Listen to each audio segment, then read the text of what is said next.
하나님 아버지, 주님의 은혜로 오늘도 새 아침을 맞습니다. 서늘한 새벽 공기를 가르며 교회로 나오는 길에서 따뜻한 하나님의 숨결을 느끼게 하시니 감사합니다. 하나님, 오늘도 우리의 생명이 있음이 감사하고 해야 할 과제가 있으니 감사합니다. 주님과 함께 함을 알기에 더욱 감사합니다. 하나님, 요즘 농촌에서는 한창 가을거지가 진행 중입니다. 가뭄과 병충해, 뙤약볕, 비바람과 태풍이 지나간 자리에 열매가 맺혔습니다.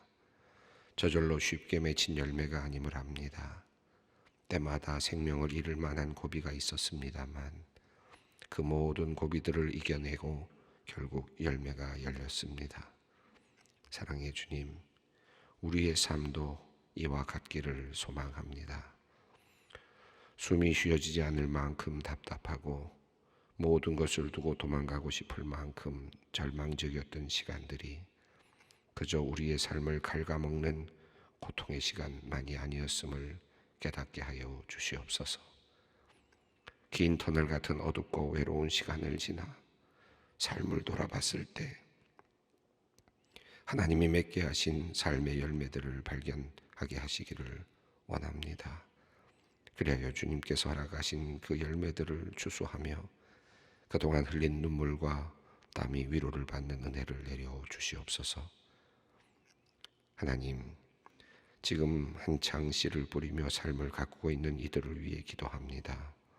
긴 시간 뙤약볕이 있어야 하는 것을, 뜨거운 여름, 긴 장마가 필요하다는 것도 알게 하여 주시옵소서. 그들이 지치지 않게 하시고 절망하거나 좌절하지 않게 하여 주시옵소서. 이들이 찬양할 때 그 찬양 기쁘게 받아주시고 이들이 주님께 기도할 때 그 눈물의 기도를 응답하여 주시옵소서. 열심히 노력하는 시간이 하나씩 하나씩 쌓여가게 하시고 마침내 큰 열매를 거두게 하여 주시옵소서. 마음의 병으로 어려움을 겪고 있는 성도님들을 위해 기도합니다. 주님의 위로하심과 치료하심을 간구합니다. 주님, 도와주시옵소서. 과거의 상처가 이제는 아물게 하여 주시고 지난날의 잘못은 하나님께 회개함을 통해 완전히 용서받았음을 확신케 하여 주시옵소서. 비교의식이나 열등감이나 피해의식과 같은 것에서 벗어나게 하여 주시고 자기를 혐오하거나 강박에 빠지거나 불안하거나 우울함과 같은 평안한 일상을 방해하는 감정들을 주님 거두어 주시옵소서. 이들이 자신의 상태를 정확히 볼 수 있게 하여 주시고 치료에 적극적으로 나설 수 있는 용기를 허락하여 주시옵소서. 마음의 병도 몸의 질병과 같은 것이니 숨기거나 수치스럽게 여기지 않고 주변의 기도를 요청하고 도움을 구할 수 있게 하여 주시옵소서. 가족들에게 지혜와 용기 주셔서 함께 잘 이겨낼 수 있도록 주님 도와주시옵소서. 경제적인 문제로 힘들어하는 성도님들을 위하여 기도합니다. 취업이 오랫동안 되지 않아 불안한 성도님, 사업의 실패로 시리에 빠진 성도님, 빚 때문에 사는 것이 벅찬 성도님, 제때 급여를 받지 못하고 있는 성도님 등 하루하루 버거운 분들이 많이 있습니다. 주님, 미래에 대한 불안과 염려가 그들을 모두 삼키지 못하도록 주님의 강한 팔로 그들을 보호해 주시옵소서. 하루빨리 그들의 문제가 해결되기를 소망합니다. 취업과 이직의 길을 열어주시고 실패를 통해 돈보다 값진 것을 깨달아 그 전보다 더욱 힘차고 지롭게 시작할 수 있게 하여 주시옵소서. 빚을 갚아 나가야 하는 이에게는 긴 시간의 건강한 몸과 마음으로 잘 인내할 수 있게 도와주시고 힘과 용기를 허락하여 주시옵소서. 관계의 어려움으로 고통받는 성도님들을 위하여 기도합니다. 누군가를 도저히 용서할 수 없어 괴로운 성도님들이 있습니다.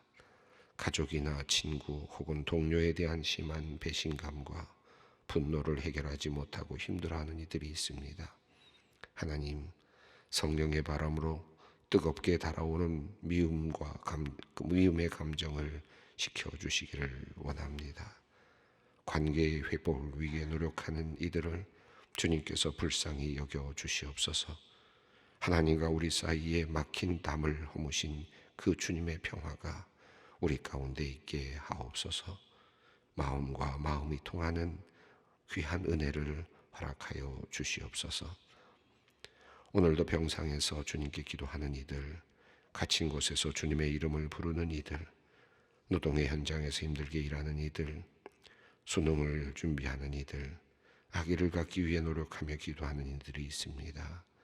하나님, 오늘도 주님께 희망을 두고 간절한 마음으로 주님을 향하여 빈손 들고 기도하는 이들에게 은혜를 내려주시고 이들의 기도에 응답하여 주시옵소서. 소망의 성도들을 위해 기도합니다. 최근에 림프종 암이 재발한 권사님이 있습니다.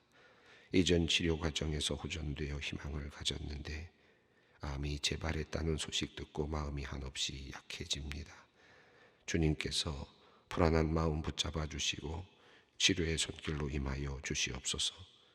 현재 복용하는 항암약이나 약이 부작용이나 후유증 없게 하여 주시고 곁에서 교대로 돌보는 남편 집사님과 아들에게도 지치지 않은 믿음과 체력을 허락하여 주시옵소서.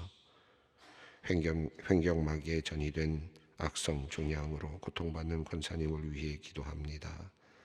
종양이 커져 이제 심장을 압박하고 있습니다. 또한 오랜 항암 치료로 연약해진 갈비뼈가 작은 충격에도 금이 가고 어긋나서 고통스럽습니다. 주님께서 연약한 몸을 생명의 손으로 만져 주시옵소서. 주님의 손길이 닿을 때 나올 줄 믿사오니 믿음으로 기도하는 권사님의 그 기도를 들으시고 응답하여 주시옵소서. 이제 하나님의 말씀 앞으로 나아갑니다. 삶의 모든 염려, 걱정 다 덮어두고 오직 말씀에만 집중할 수 있기를 원합니다. 우리의 마음을 흐트러뜨리는 모든 요소들을 막아주시옵소서. 오직 주님 말씀에만 반응하는 이 새벽 되게 하여 주시옵소서. 주님의 도우심을 간구하옵고 우리 주 예수 그리스도의 이름으로 기도 올리옵나이다. 아멘. 오늘 하나님께서 우리에게 주시는 말씀은 신명기 22장 13절로 30절 말씀입니다. 신명기 22장 13절로 30절 말씀 함께 봉독하겠습니다. 누구든지 아내를 맞이하여 그에게 들어간 후에 그를 미워하여 비방거리를 만들어 그에게 누명을 씌워 이르되 내가 이 여자를 맞이하였더니 그와 동침할 때에 그가 처녀임을 보지 못하였노라 하면 그 처녀의 부모가 그 처녀의 처녀인 표를 얻어가지고 그 성문 장로들에게로 가서 처녀의 아버지가 장로들에게 말하기를 내 딸을 이 사람에게 아내로 주었더니 그가 미워하여 비방거리를 만들어 말하기를 내가 내 딸에게서 처녀임을 보지 못하였노라 하나 보라 내 딸의 처녀의 표적이 이것이라 하고 그 부모가 그 자리옷을 그 성읍 장로들 앞에 펼 것이요 그 성읍 장로들은 그 사람을 잡아 때리고 이스라엘 처녀에게 누명을 씌움으로 말미암아 그에게서 은 100세겔을 벌금어 받아 여자의 아버지에게 주고 그 여자는 그 남자가 평생에 버릴 수 없는 아내가 되게 하려니와 그 일이 참되어 그 처녀에게 처녀의 표적이 없거든 그 처녀를 그의 아버지 집 문에서 끌어내고 그 성읍 사람들이 그를 돌로 쳐 죽일지니 이는 그가 그의 아버지 집에서 창기 행동을 하여 이스라엘 중에서 악을 행하였습니다. 너는 이와 같이 하여 너희 가운데서 악을 제할지니라. 어떤 남자가 유부녀와 동침한 것이 드러나거든 그 동침한 남자와 그 여자를 둘 다 죽여 이스라엘 중에 악을 제할지니라. 처녀인 여자가 남자와 약혼한 후에 어떤 남자가 그를 성읍 중에서 만나 동침하면 너희는 그들을 둘 다 성읍 문으로 끌어내고 그들을 돌로 쳐 죽일 것이니 그 처녀는 성 안에 있으면서도 소리를 지르지 아니하였으며 그 남자는 그 이웃의 아내를 욕보였음이라. 너는 이같이 하여 너희 가운데서 악을 제할지니라. 만일 남자가 어떤 약혼한 처녀를 들에서 만나서 강간하였으면 그 강간한 남자만 죽일 것이요 처녀에게는 아무것도 행하지 말 것은 처녀에게는 죽일 죄가 없음이라. 이 이르는 사람이 일어나 그 이웃을 쳐 죽인 것과 같은 것이라. 남자가 처녀를 들에서 만난 까닭에 그 약혼한 처녀가 소리질러도 구원할 자가 없었음이니라. 만일 남자가 약혼하지 아니한 처녀를 만나 그를 붙들고 동침하는 중에 그 두 사람이 발견되면 그 동침한 남자는 그 처녀의 아버지에게 은 50세겔을 주고 그 처녀를 아내로 삼을 것이라. 그가 그 처녀를 욕보였은즉 평생의 그를 버리지 못하리라. 사람이 그의 아버지의 아내를 취하여 아버지의 하체를 드러내지 말지니라. 오늘 말씀은 전체적으로 우리 7계명, 그러니까 간음하지 말지니라라고 하는 그 계명과 연결되어 있음을 우리가 느낄 수 있습니다. 이 계명은 전체적으로 이제 간음하지 말지니라라고는 큰 계명 아래에 있으면서 오늘 본문 말씀은 그 내용 중에서 구체적인 여러 사례들을 이야기하고 있습니다. 오늘날 이 말씀을 어떻게 적용할 수 있을까 여러 또 생각이 들기도 하는 말씀이기도 합니다.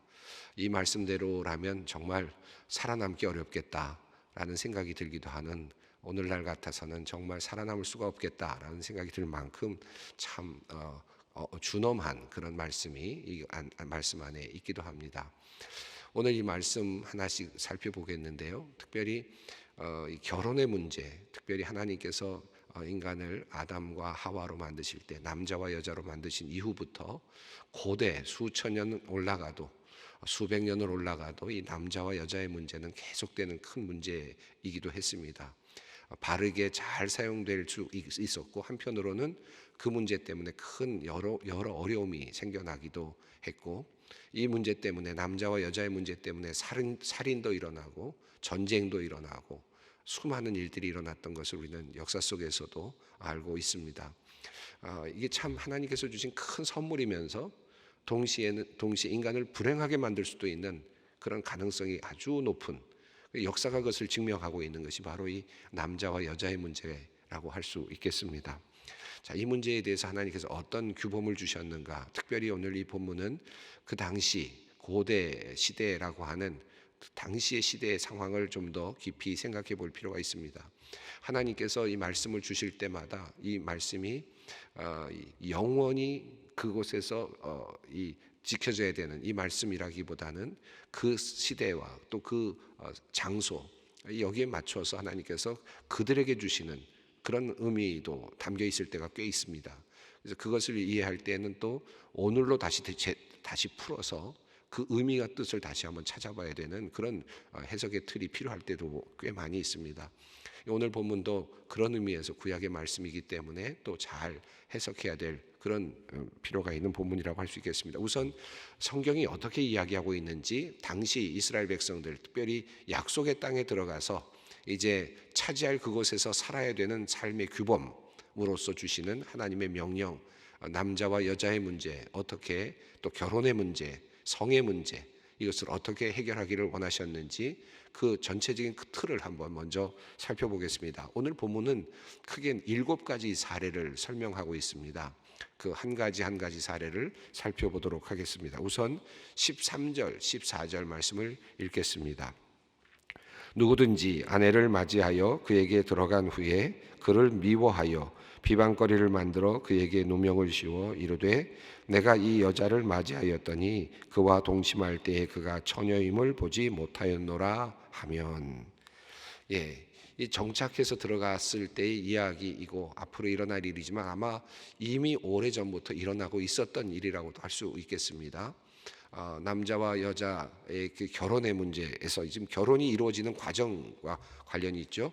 그리고 결혼식이 일어났습니다. 여기 보면 이제 결혼이 된 상태라고 가정이 됩니다. 이스라엘의 결혼 풍습은 기본적으로는 긴 시간 동안 이제 정착이 되고 또 발전이 되어 왔겠지만, 우리가 성경 시대의 그 기본적인 고대 근동의 그 결혼 풍습은 우리가 이렇게 알고 있죠. 우선은 남자가 남자 쪽에서 여자 쪽으로 가서 결혼 지참금이라고 하는 것이 있습니다. 그래서 지참금을 내게 되면 그 아내를 얻기 위해서 지참금을 내게 되고, 그리고 나서 지참금을 받게 되면 이제 그 다음부터가 정혼한, 약혼한 상태가 되는 거죠. 그래서 이 여성들은 주로 그 당시에는 남성의 소유처럼 돼 있었고 또 부모 아래에 있었고, 이렇게 되다 보니까 그 당시 문화를 우선 생각해 볼 필요가 있습니다. 그렇게 되면 여성은 정혼한 상태, 약혼한 상태가 되죠. 그리고 나중에 그리고 다시 돌아갔다가 나중에 일정한 때가 됐을 때 이제 결혼할 준비가 다 되고 하면 그때 이제 남편과 신랑이 와서, 일행이 와서 결혼을 하게 되죠. 그리고 신부 집에 일부 머물렀다가 다시 이제 신랑의 집으로 데려가는, 대략 한 일주일 정도의 또는 그 이상의 그런 그 기간이 결혼 기간으로 그렇게 되어 있습니다. 그래서 잔치라는 표현도 나오고 이제 신랑이 온다라는 표현도 성경에 나오는 것을 우리가 볼 수 있죠. 이런 이제 큰 흐름을 가지고 우리가 이해할 필요가 있겠습니다. 여기 보면 이제 결혼식이 일어난 상태 직후인 것 같고, 또 때로는 그 이후에 조금 시간이 지난 다음에 어떤 상태를 의미하는 것 같습니다. 결혼을 했습니다. 그리고 잠자리까지 들어갔습니다. 여기 그에게 들어갔다라는 말은 같이 누웠다라는 뜻이니까 잠자리에 누웠다라는 뜻이겠죠. 그런데 그리고 나서는 나와서는 이 남자가 하는 말이 이 여성이 처녀가 아니다, 처녀성을 보지 못했다라고 하는 이런 이야기를 이제 했다라는 것입니다. 이럴 경우에 어떻게 할 것이냐라는 것입니다. 일반적으로 그 당시 고대 근동에서는 간음한 여인에 대한 처벌이 굉장히 강했습니다. 이건 하나님의 법을 넘어서서 이미 고대 근동에서는 그것이 굉장히 강하게 이루어져 있었던 것을 볼 수 있는데, 여기서 이제 하나님께서 이런 상황에서 지금 대처하는 방법을 말씀하고 계신다 할 수 있습니다.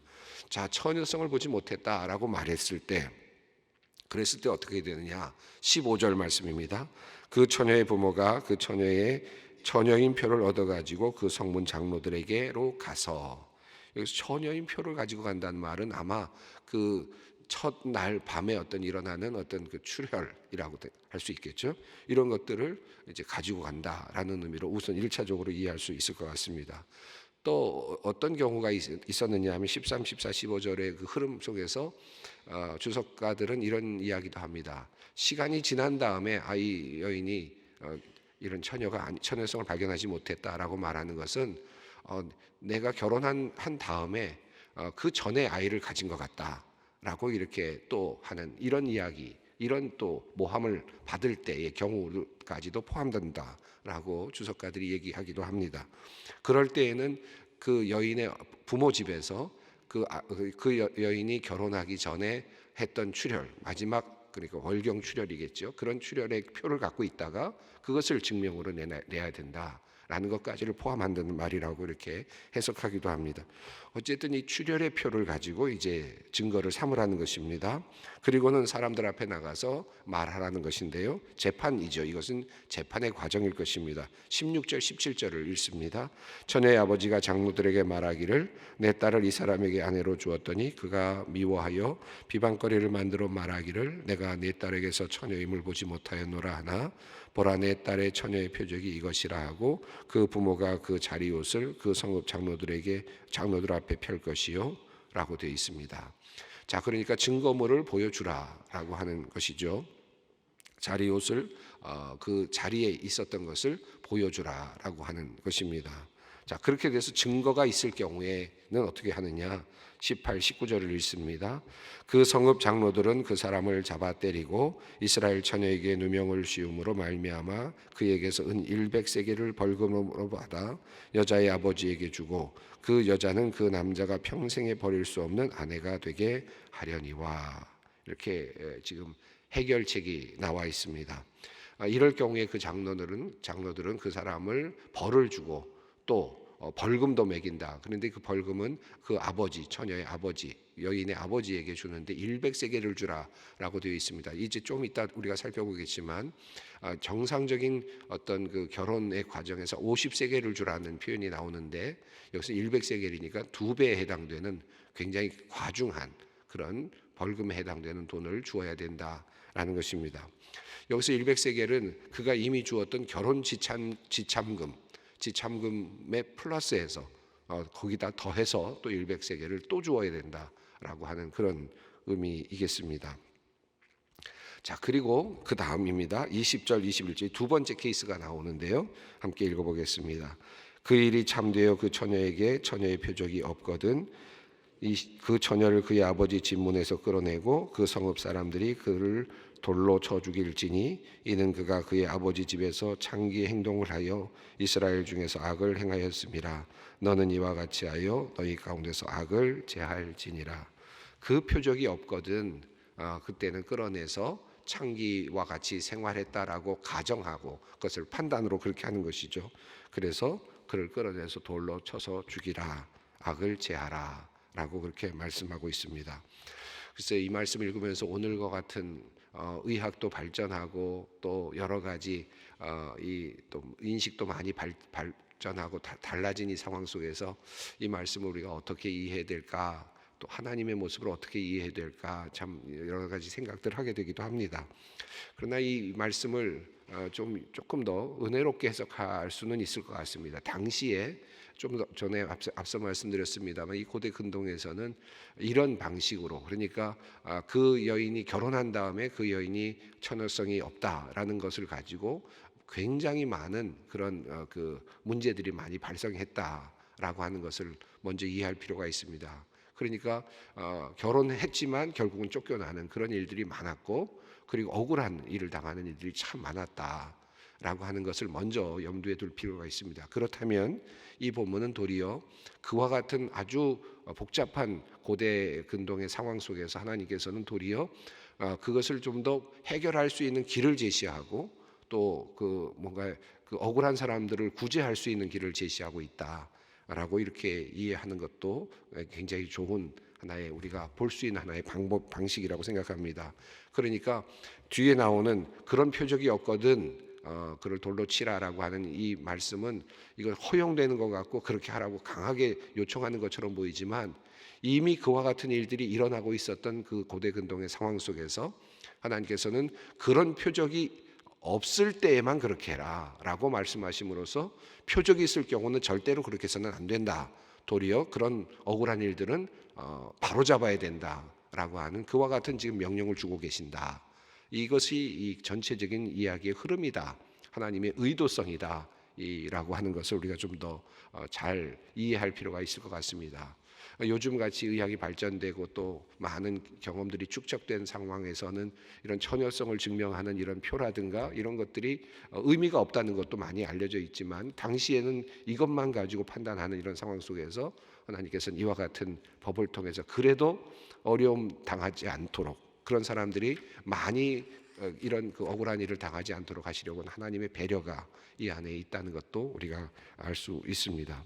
다음 이제 세 번째 케이스입니다. 이 세 번째 케이스는 22절입니다. 함께 읽겠습니다. 어떤 남자가 유부녀와 동침한 것이 드러나거든 그 동침한 남자와 그 여자를 둘 다 죽여 이스라엘 중에 악을 제할지니라. 여기서는 혼인한 경우입니다. 혼인한 경우에 이미 혼인했는데 유부녀가 어떤 남자와, 여기 보면 남자들은 그냥 어떤 남자로 나오고요. 여기 전체적인 흐름은 여성의 그 위치, 여성의 어떤 상태, 결혼했느냐, 약혼했느냐, 아니면 또 처녀로 있었느냐라고 하는 이런 상태의 변화에 따라서 지금 사례들이 지금 나열되고 있습니다. 여기 어떤 남자가 그가 기혼자이든 미혼자이든 상관이 없습니다. 어쨌든 유부녀와 동침을 한 것이 드러나면 남자와 여자 모두를 죽여야 된다라고 하는, 그래서 악을 제하라라고 말하고 있습니다. 23절 말씀을 읽습니다.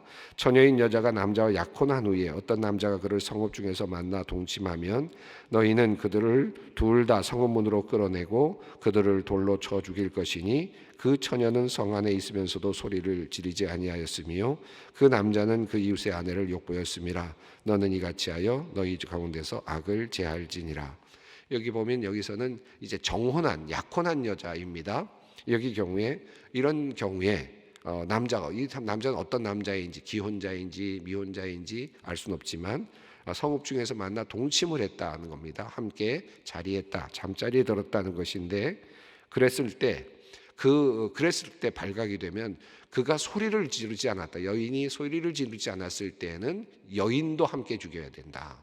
라고 하는 그런 것이죠. 왜냐하면 그가 그것을 받아들였다라고 인정을 하는 것입니다. 그래서 소리를 질렀을 경우에는 남자만 처단을 하도록 하는, 이것도 역시 마찬가지죠.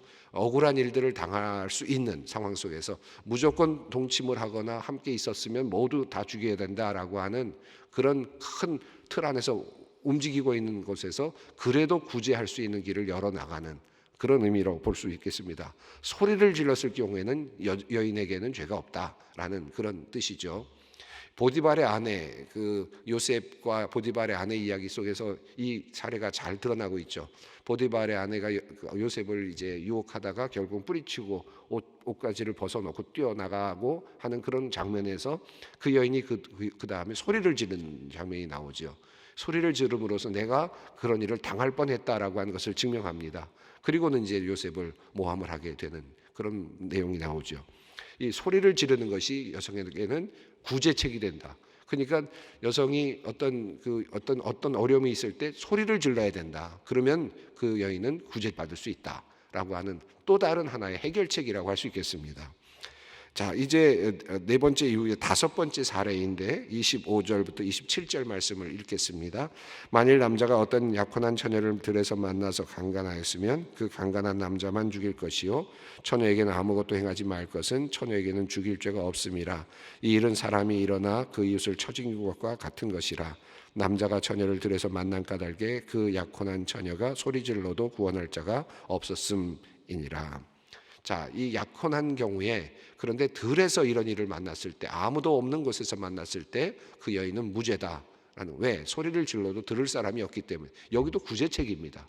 그러니까 여기서 전체적으로 지금 말씀하고 있는 하나님의 의도는 어떻게 하면 이 간음하지 말지니라라고 하는 곳에서 그런 그 큰 그 굴레 안에서 그 억울하게 어려움을 당할 수 있는 사람들이 있을까? 그들을 어떻게 하면 구제할 수 있을까? 하는 것이 큰 틀이라고 할 수 있습니다. 28, 29절 말씀은 이제 약혼하지 아니한 처녀, 그러니까 아직 그 정해지지 않은 처녀와 동침하게 된 경우입니다. 그것이 발견됐을 경우에는 동침한 그 남자는 처녀의 아버지에게 50세겔을 주라라고 하는 것이고, 그리고 처녀를 욕보였기 때문에 그와 결혼해야 된다. 버려서는 안 된다라고 하는 내용이죠. 이것은 당연한 결과라고 할 수 있겠습니다. 그러니까 여인에 대한 책임을 져야 된다라고 하는, 이것도 여인을 구제하기 위한 또 다른 방법이라고 할 수 있겠습니다. 30절 말씀입니다. 사람이 그의 아버지의 아내를 취하여 아버지의 혈체를 드러내지 말지니라. 여기서는 이제 계모와 관련된 것이죠. 그래서 아버지의 아내 중에 한 사람이겠습니다. 일부 다처의 상태에 있는 그런 것을 표현할 수 있다고 보여지는데, 야곱의 경우에도 이제 그런 일이 일어나지 않습니까? 야곱의 아들들에 의해서. 이런 것처럼 여기 이제 이런 일들이 일어날 수 있는 것들을 하지 말라라고 하는 말씀으로서, 또 아버지가 돌아가신 다음에 힘없는 여인들이 많이 이제 아버지 밑에 있었을 그런 고대 근동의 상황 속에서 그 여인들도 또 다른 성적인 폭력에서 보호하도록 하시는 그런 또 하나님의 의도가 또 이 안에 담겨져 있습니다. 우리가 이 내용들을 다 읽어보긴 했습니다만은, 이런 사례를 우리가 우리들의 삶 속에서 그대로 적용한다, 이거는 돌로 쳐 죽이라, 지금 돌로 쳐 죽일 수 있는 상황도 아니고, 우리가 또 다른 방식으로 우리는 법이라고 하는 테두리가 있고 그 안에서 해결해야 될 문제들이 있고요, 또 사회적인 현재적인 통념도 있고 문화도 있습니다. 그래서 이 모든 것들이 다 우리가 지켜낼 수 없는 지금의 법이라고 할 수는 있겠습니다. 그러나 그럼에도 불구하고 오늘 이 말씀 속에서 우리가 한 가지 중요한 것을 깨달을 수 있다면, 하나님께서는 우리에게 남자와 여자를 창조하시면서 성적인 축복을 주셨는데, 그것이 순결하게 이루어지기를 원하고 질서 있게 이루어지기를 원하셨다라고 하는 것, 이것을 우선 첫 번째로 생각할 필요가 있겠고, 두 번째는 이런 그 과정 속에서 억울하게 당하는 약자들, 특별히 여성들, 이런 사람들을 하나님께서는 어떻게든지 지금 보호하려고 하셨구나라는 사실, 어떤 상황에서든지 소리를 질렀으면 괜찮다라든지, 또는 소리를 질러도 아무런 문제가 해결될 수 없는 상황에서 그곳에서는 뭐 소리를 질렀든 안 질렀든 그것은 괜찮다라든지, 또는 이런 여러 가지 방식을 통해서 어떻게든지 이런 약자들, 또 오해를 받을 수 있는 여러 가지 그런 그 상황 속에서 그들을 구제하시려고 하시는 하나님의 마음이 담겨져 있었다라고 하는 것, 이것을 우리가 좀 더 기억할 필요가 있겠습니다. 예, 오늘 이 말씀 조금 부담스러운 말씀일 수도 있겠지만 오늘 이 말씀 같이 보면서 우리들의 가정 생활이 순결해야 되겠다라고 하는 것, 또 우리들의 자녀들, 우리들의 전체적으로 우리 가까이 있는 우리 공동체가 이런 문제와 관련해서 하나님의 그 거룩함을, 하나님의 그 원래적 그 가족을 이루고자 하신 하나님의 그 뜻을 이루어가는 순결한 가정이 되었으면 좋겠다. 그 마음으로 우리를 위해서 또 자녀들을 위해서도 함께 기도해 주셨으면 좋겠습니다. 함께 기도의 자리로 나아갑니다. 하늘에 계신 우리 아버지, 아버지의 이름을 거룩하게 하시며 아버지의 나라가 오게 하시며 아버지의 뜻이 하늘에서와 같이 땅에서도 이루어지게 하소서. 오늘 우리에게 일용할 양식을 주시고 우리가 우리에게 잘못한 사람을 용서하여 준 것 같이 우리 죄를 용서하여 주시고 우리를 시험에 빠지지 않게 하시고 악에서 구하소서. 나라와 권능과 영광이 영원히 아버지의 것입니다. 아멘.